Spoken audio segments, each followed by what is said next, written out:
Have you ever been to a city and thought to yourself, there's no saving this place, it needs to be bulldozed and start over? Who hasn't, right? These cities always have high crime, decades of poverty, buildings that are falling apart, and there's this persistent vibe of depression and despair. In my life, I've been to my fair share of these cities. It's normally a place that has sucked for a very long time, and it really doesn't look like anyone has any interest in fixing it. Today we're looking at cities that are at the point where they just need a do-over. Cities where the best option is to mow it down and start over. Got it? Get it? Good. Let's take a look. Number 10, Toledo, Ohio.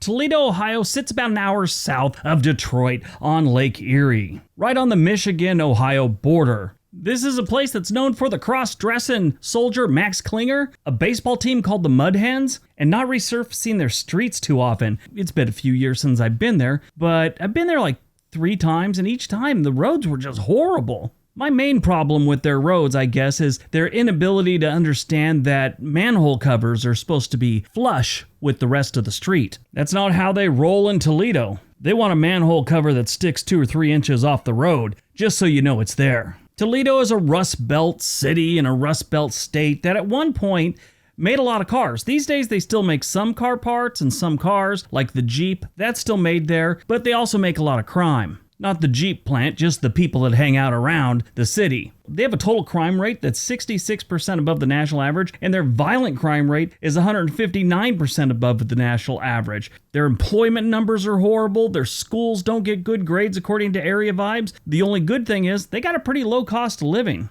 And that's always the case when everything else sucks in a city, it's pretty cheap to stay there. You know the golden rule, if no one wants to be there or if no one wants it, it's pretty cheap. Like Detroit, Toledo has a lot of neighborhoods with a lot of vacant property. They got a lot of abandoned commercial buildings like warehouses and things like that. In my opinion, I think about 25% of this city needs to be mowed down and started over.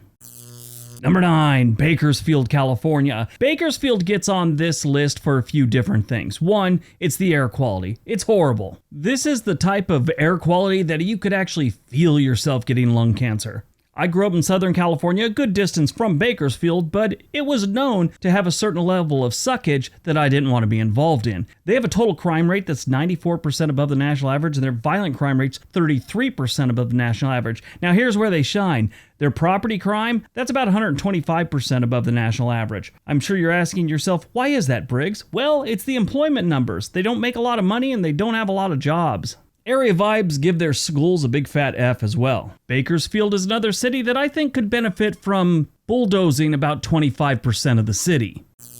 Number 8, Port Arthur, Texas. Port Arthur kind of sucks. Kind of sucks in a lot of different ways. The first thing is they look like a lot of the Rust Belt cities like Cleveland, Detroit, and Toledo in one respect. Now, they're not part of the Rust Belt. That's up by the Great Lakes. This is down in Texas, Gulf of Mexico. But they still got that thing going where most every block in the town is missing a handful of homes. Like they were abandoned and the city just had to take them over or something. The other thing that blows about this place is it's surrounded by refineries. I mean, surrounded by refineries. I grew up about 5 miles away from a refinery, and if the wind shifted, it stank. These people share a fence with the largest refinery in the United States. Then when you look at their stats, oh, this is a wonderful place. Their total crime rate's only 35% above the national average, so that's kind of good. The violent crime rate, on the other hand, is 101% above, and their property crime is about 28% above the national average. You're not safe, your stuff ain't safe. If they bulldozed about 35% of this town, it would be an improvement.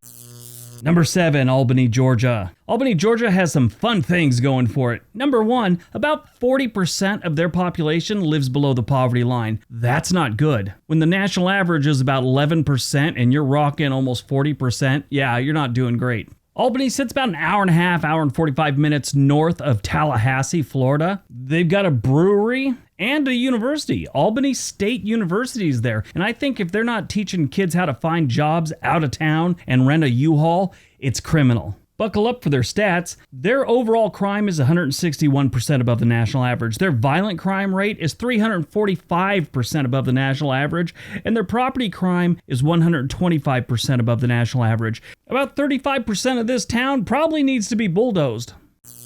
Number 6, Florida City, Florida. Florida City is the southernmost municipality on mainland Florida. I say mainland because you got Key West and all that a little bit below that, but past them, you got Cuba and a little bit of water. Florida City is in Miami-Dade County, Florida, and it's pretty much part of the Miami metro area. Florida City is known as one of the most dangerous cities in the entire state of Florida, and it has the highest rate of violent crime. Also, property crime's no slouch. You know, this is another one of those places you're not safe, your car's not safe, your house ain't safe, or your mobile home, whichever you're living in. Their total crime is 261% above the national average. Their violent crime rate is 650% above the national average. Go Florida City. The property crime's 184% above the national average. About 33% of their population lives below the poverty line.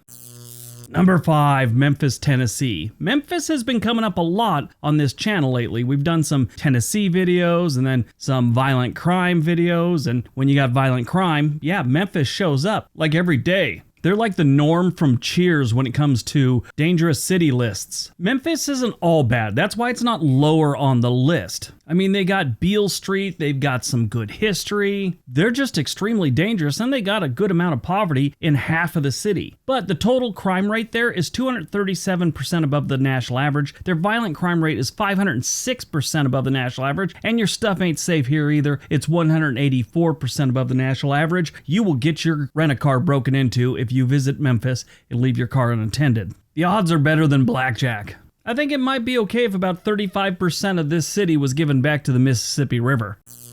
Number 4, Columbus, Georgia. You know, I rarely talk about Columbus, Georgia. I think I may have some PTSD from this place. Columbus, Georgia is on the Alabama border right outside the gate of Fort Benning, Georgia, where anyone that went into the infantry or went to ranger school or something like that, you've done time at Fort Benning. And then at some point ended up in Columbus, Georgia. I always thought it was strange that there's a Columbus, Georgia on the border with Alabama on the east side of the state. And then on the west side of Alabama, you have a Columbus, Mississippi right on the border. But my experience with Columbus, Georgia is it sucks. I mean, their stats aren't as bad as some of the other cities on this list, like their violent crime rate is 53% above the national average, property crime is only 52% above the national average, and their overall crime is 59% above the national average. They got a whole lot of poverty, and their cost of living is only 1% below the national average. When you got stats like that and you're in Georgia outside a military post, you should have a really good cost of living. They do not. It's weird. And it doesn't help things that they're right outside of a major military base. That's never good for the locals. I mean, that's how they make their money for the most part, but it still sucks. You got a lot of people coming in and out of there that have no connection with the area, and that just never is a good thing. I think a step in the right direction for Columbus is if the government bought like 40% of the town and turned it into a firing range or something like that.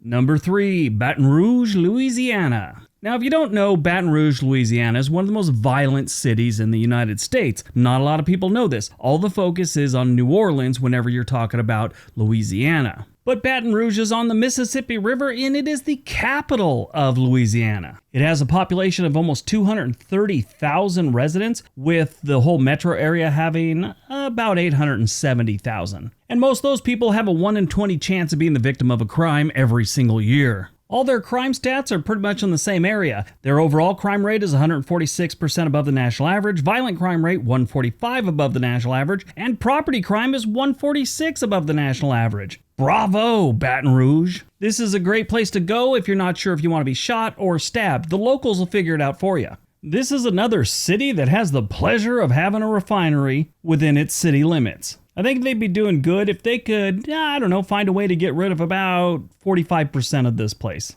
Start from scratch. Number 2, Little Rock, Arkansas. This one should be no surprise. Everybody knows Little Rock, Arkansas is a nightmare. I mean, back in the 90s, we all learned it was a nightmare when they had that HBO documentary, Banging in Little Rock. The thing is, it hasn't gotten much better. A little bit. Around 2000 it started getting a little bit better, but it's still dangerous. And they still got a whole bunch of poverty. That's never changing. The crime rate in Little Rock, Arkansas is 186% above the national average. Violent crime rate's 377% above the national average. And the property crime sits about 148% above the national average. The more poverty you have, the more property crime you're going to have. That's just a fact of life. They got plenty of both to go around in Little Rock. I think if they got rid of half of this city, they'd be moving in the right direction. All right, before we get to number 1, don't forget we have another channel called On This Day. There is a link for it down below. All right, on to number 1.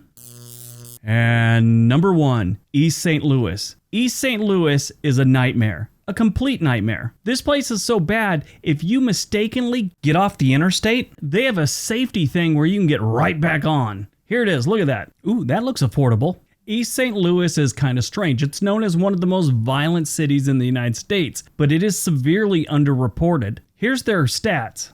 Their total crime rate is 41% above the national average. Violent crime rate is 193% above the national average, and property crime is 28% above the national average. There's some theories on why what is known as one of the most violent cities in the United States has such a low crime rate and violent crime rate. People don't report stuff. On top of that, their poverty rate is 43.1% above the national average. I think what's going on there, and I don't know for sure, but I'm assuming it's something like this. Back when I was in the National Guard, I was stationed in Compton, California for a while. This is when Compton was getting a little bit better. It was still bad, and it still is, but it was getting a little bit better than its heyday of the 1990s. And someone broke into one of the buildings on the National Guard complex. So they called the Compton Police Department. And the cop basically said, we're not coming out to do a report unless there's a body. Do you have a body? He said, no, there's no body. Someone just broke into it. And he's all, then it's gone. And I think it's once you get to a certain point of having so many crimes, you just stop reporting all of them. So I think it would be a good move to maybe mow down 75% of this city and start from scratch. Definitely leave the Double Deuce Lounge. Alright, that's today's video. Hope you guys enjoyed it. Hope you got some information out of it. Now go out, have a great day, be nice to each other. I know that's strange after I just trashed a bunch of cities, but try and be nice to each other.